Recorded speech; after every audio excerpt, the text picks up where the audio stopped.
Distinguished Prime Minister, I am glad to see you once again. Ethiopia joining BRICS is an important step and yet another confirmation of your country's authority on the international arena. We will continue promoting Ethiopia's integration into the group. Last year, we celebrated the 125th anniversary of the diplomatic relations, which are founded on a rich history and many years of traditions of friendship, mutual respect, cultural closeness of our people.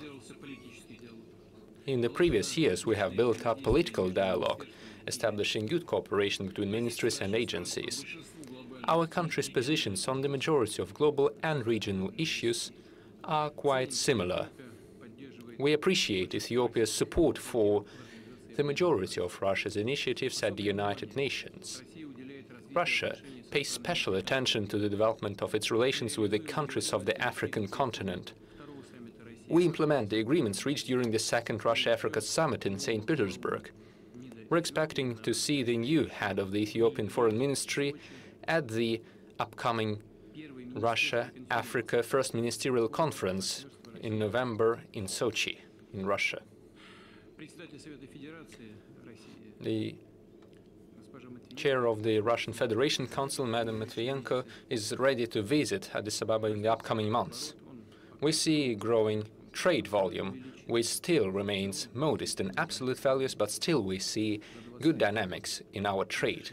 As of 2023, we have seen a 65% increase of the trade volume, and if we maintain this dynamic in the future, this would be a good signal, especially since the overall volume is still far from optimal. We would like to expand our cooperation in healthcare, scientific research. The Russian Consumer Agency is ready to provide a laboratory for our Ethiopian colleagues to make sure they can work together on various projects. We work in this format, we transfer the equipment and provide professional training. We provide assistance through international organizations as well. We pay special attention to the cultural and humanitarian links. Since the 1960s, over 20,000 Ethiopian citizens have received their degrees in Russia. Currently, we have about 200 students from Ethiopia studying in Russia, and in September, Addis Ababa hosted the Days of the Russian Culture. And this meeting, distinguished Prime Minister, is a good opportunity to have a detailed discussion of these and other matters of our cooperation. Thank you. Mr. President, at the outset, I would like to thank you for the warm welcome and generous hospitality accorded to me and my delegation. Congratulations for such well-planned and extremely perfectly delivered summit. We are extremely happy in every second that we have spent in this beautiful city. Our meeting was very efficient, and I would like to congratulate you for such high-level delivery. Allow me to congratulate you for maintaining economic resilience during a difficult period. This period was not easy for Russia, but under leadership you have succeeded to maintain the economic resilience, which might be exemplary for most of us. Mr. President, it's a good time for most of us to come and to witness how Russia is doing in many fronts, including economy. And in our exchange, there are areas that we can clearly see if we work hard and continuously engage, we can increase our economic ties, diplomatic ties, also security ties. And thank you very much. I hope in our discussion we'll go into details of some issues. Thank you.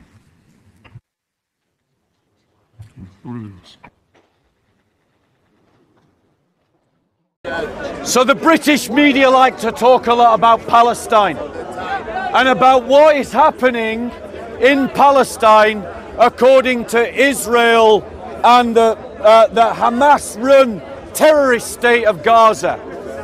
But how many of you have heard about Azerbaijan's ethnic cleansing of 140,000 Christians in Armenia last year. How many of you heard about that? You didn't, because the liberal media don't want to talk about the persecution of Christians in Azerbaijan's occupation of Greater Armenia. Brothers and sisters, we as Christians must be the voice for our Armenian Christian brothers and sisters that the liberal media refuses to be. We must find our voice for them. We must push our governments to send military aid to Armenia to stand up against Azerbaijan. We must work internationally to isolate Azerbaijan, to boycott Azerbaijan, and we must call out that hypocrite, Putin, who claims and who wants to present himself as the defender of the Orthodox Church, when the only 3 times that he has mobilized his armies was to kill Orthodox Christians in the Ukraine, in Georgia, and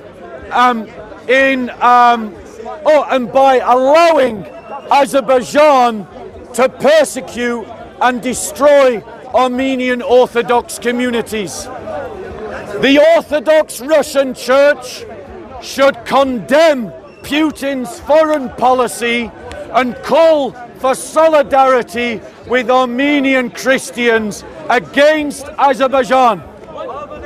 We must also call out Israel that allows drones to be sold to Azerbaijan, that is being used to destroy the Armenian people in that region.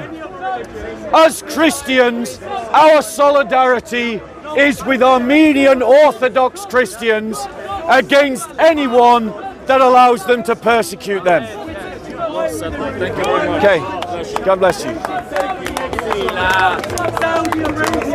Okay.